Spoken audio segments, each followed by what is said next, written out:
I gotta be honest, I just love to drift away on a track like this. And of course, this was very David Gilmour inspired. Before I get started though, please subscribe to this channel if you want to receive notifications about future lessons. And also hit the bell here so you get a notification when I do post a new lesson here. Welcome to my channel here. So today I want to talk about what I think is the most important scale for us guitarists, and especially for us blues rock guitarists, I would say. Huh? You hear a lot of YouTubers and online teachers talk about the one scale you need to know, yeah? Or here's 10 scales every improviser must know, yeah? I think it's all bogus. It's almost the more scales you know, the worse you're gonna sound, if you ask me, yeah? So I could also give you the answer. All you need to know is the chromatic scale, because that's all our 12 notes. That's really what you should master. You should be able to use all 12 notes in any situation and just know on which places to land. That would be the smartest answer. But I want to give you an answer today that actually has some value for your practical playing. If you know me a little bit, then you know that I'm always thinking, what's going to make me sound better? What's going to make my students sound better? And in this spirit, I want to tell you today that I believe the most important scale for us is the Dorian scale. At least for me. I don't want to speak for you. Why the Dorian scale? Well, basically the Dorian scale has all the notes from the major scale, right? But if you're like me, then you don't like to play in major that much. You love that kind of darker, bluesier sound. And that's exactly what the Dorian scale is. It's the major scale, but it's just from the perspective of the second degree. So it's a chord here, if I have the G, if this would be F, I'm not playing.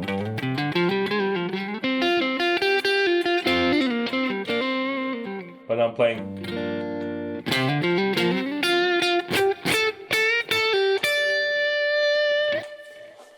So what makes the Dorian scale the Dorian scale? If we have a pentatonic, we got these notes.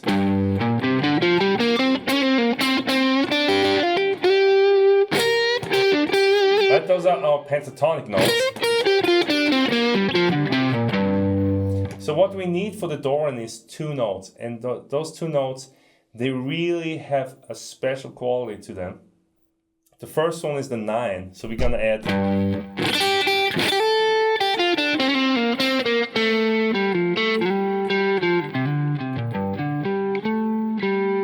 So that's the 9. So now we have 6 notes. It already sounds way more melodic, right? And a lot of the stuff that David Gilmour is doing actually has this kind of.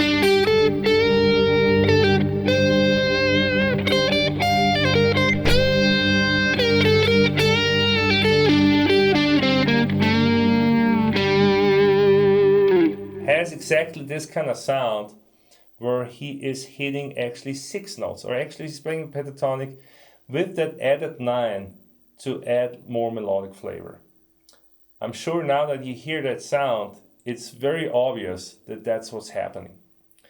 All right, so for the Dorian sound, we need one other note, and that's a real spice note, because that note is not in a regular minor scale. It's actually the major sixth from the major scale. So if we play.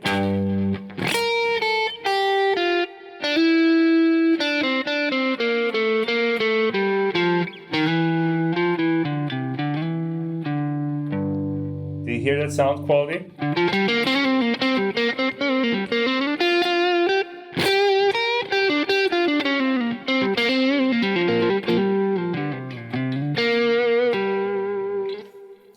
It's really, really cool, yeah? So it gives that extra little flavor as opposed to a minor, straight minor sound, which would be like this.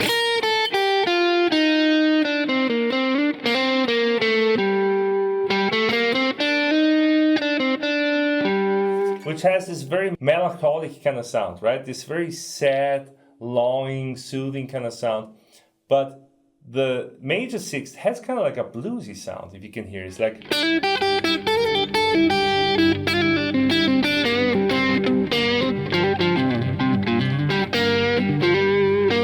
Can you hear that? So it works actually really well if you apply this concept on the blues and you actually just play straight up pentatonic on the 1 chords, and then when it comes to the 4 chord, especially, I mean, the 4 chord has to be a dominant 7 chord. It can't be a minor 7 chord. That's important, yeah? And if you play that kind of major 6, it's gonna sound great. It's gonna actually outline the changes really nicely, yeah? Let's give that a try real quick, yeah?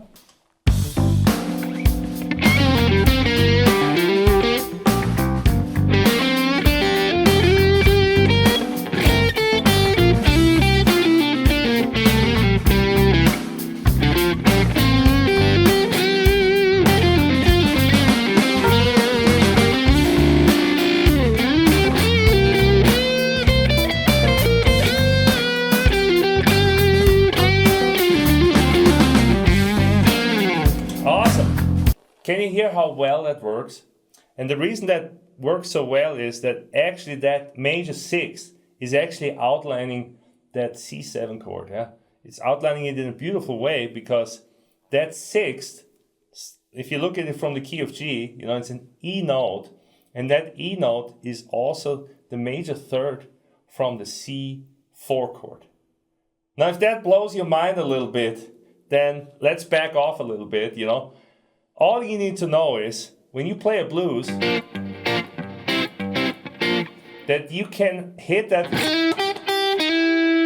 6th on the 4 chord.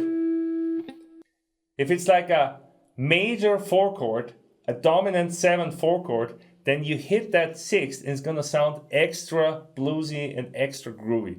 That's all you need to know. So what happens if we are not that specific and we just play the scale up and down? Let's do that too so you can hear the difference.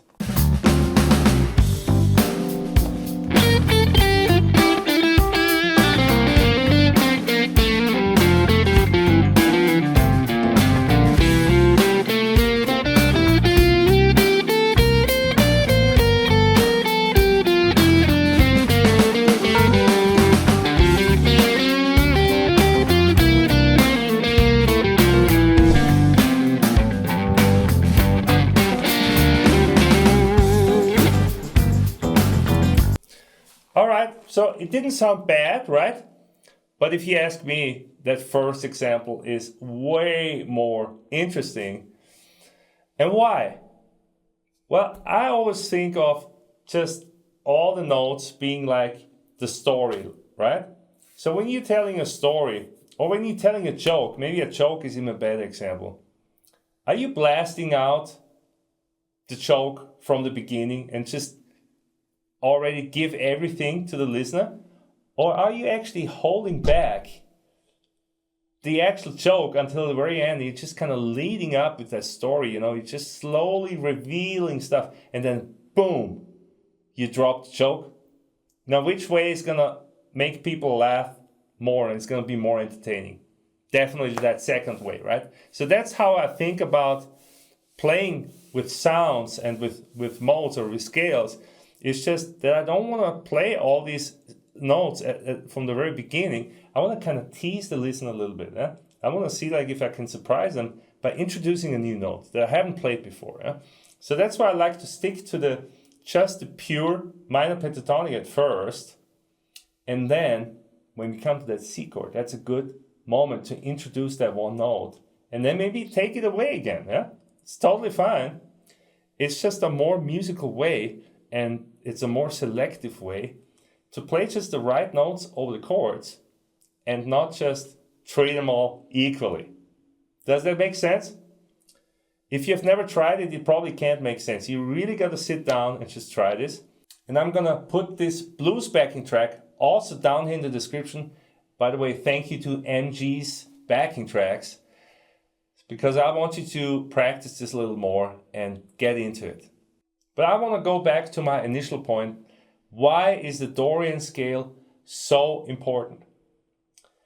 Because so many styles are based on the blues, and then so many styles also have the melodic notes of the major scale in them, yeah? But if you think of a bluesy context, then a straight up major scale is not gonna be the sound you're looking for. Instead, it's gonna be two different scales. It's gonna be the Dorian scale, it's gonna be the Mixolydian scale. Or, as I like to look at it, the Dorian sound and the Mixolydian sound, because they're actually the same notes. Let me show you. This is the key of D. Dorian.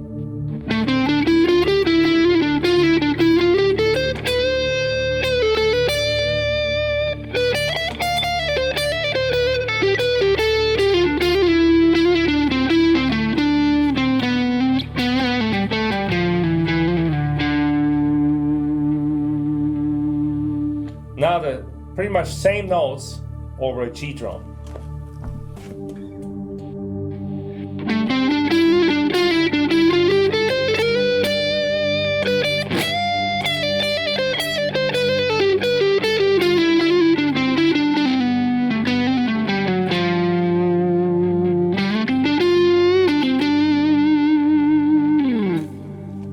Now can you hear how the same notes and the same phrasing gives you great sounding lines in either Dorian and Mixolydian?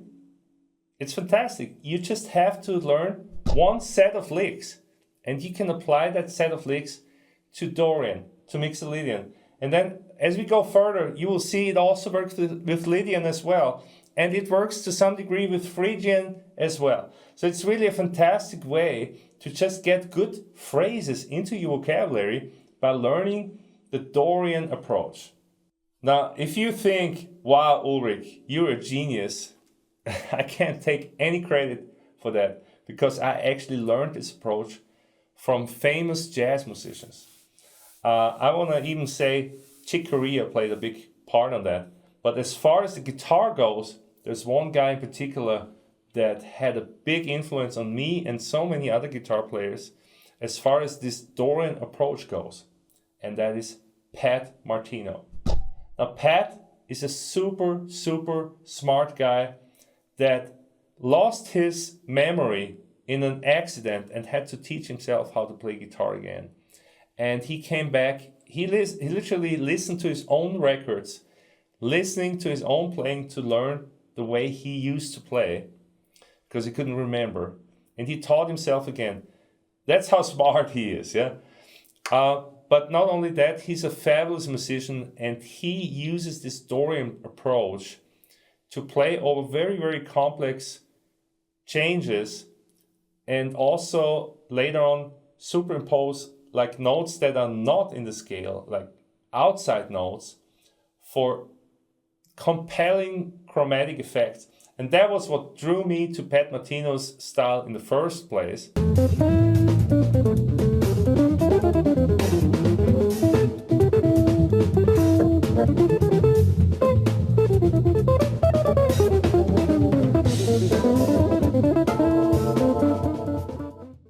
And that was it for me. Now I wanted to learn this approach.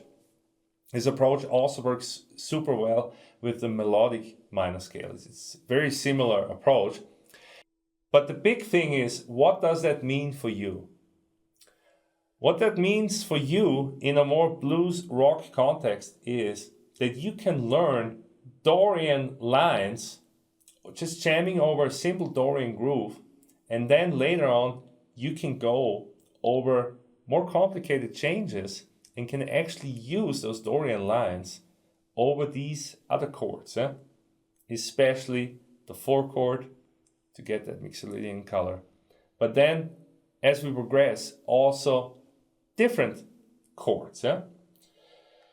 So go ahead and start building your Dorian sounding vocabulary and just jamming over Dorian grooves. And I would do this both horizontally on one string as well as staying in one position, so that you really cover the whole fretboard, all the coordinates on an X, Y kind of axis, and you don't get stuck in just one position the way that many amateur guitar players do.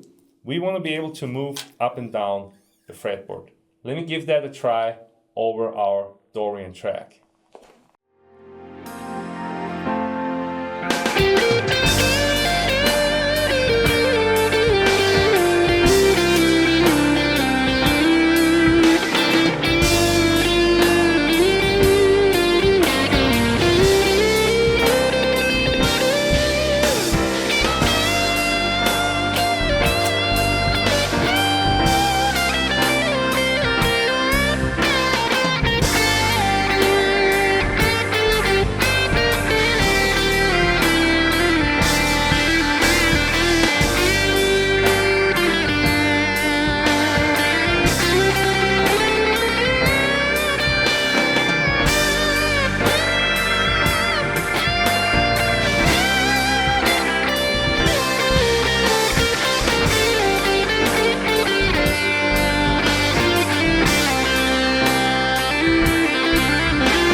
Yes! So if you listen to me without looking at me, could you tell that I was just playing on one string? Probably not. So that's where you want to get with this. You want to be able to play on each string as if it was your full fretboard. And if you can do that, I mean, then there's no limits on the fretboard really. Yeah? You can go any direction you want. That's it for this lesson. I hope you learned something new today. And I just want to encourage you to check out your Dorian Lines and lean more deeply into that sound with the 9 and the major 6th. Add it to your pentatonics and you will play the coolest lines on the planet.